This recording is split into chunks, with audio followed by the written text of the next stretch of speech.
August 10, 2025 സംഭവം നടക്കുന്നത്. Down പാട്രിക്കിൽ saint Patrick ഇടവകയിൽ 11 വർഷത്തോളം വികാരിയായി സേവനമനുഷ്ഠിച്ചു വരികയായിരുന്ന ഫാദർ ജോൺ മുറൈ ഓഗസ്റ്റ് 2-ാം വാരത്തിൽ താൻ സേവനം ചെയ്യുന്ന ഇടവകയിലെ തന്റെ വിരമിക്കലിന് മുൻപുള്ള ദിവ്യബലിക്ക് തയ്യാറെടുത്തുകൊണ്ടിരിക്കുമ്പോഴായിരുന്നു പ്രസ്തുത ആക്രമണം അരങ്ങേറിയത്. 70 വയസ്സിനോടടുത്ത വയോധികനായ വൈദികൻ കാനൻ ജോൺ മുറൈ ഓഗസ്റ്റ് 10 ഞായറാഴ്ച രാവിലെ സെന്റ് പാട്രിക് അവന്യൂവിലെ സെന്റ് പാട്രിക് ദേവാലയത്തിലായിരിക്കുമ്പോഴാണ് അപകടം നടക്കുന്നത്.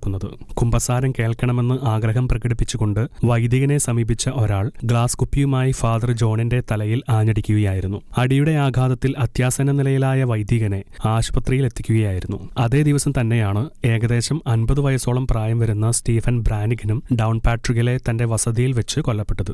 ഈ 2 ആക്രമണങ്ങളുടെ പിന്നിൽ സംശയാസ്പദമായി 30 വയസ്സുകാരനെ അറസ്റ്റ് ചെയ്തിട്ടുണ്ട്.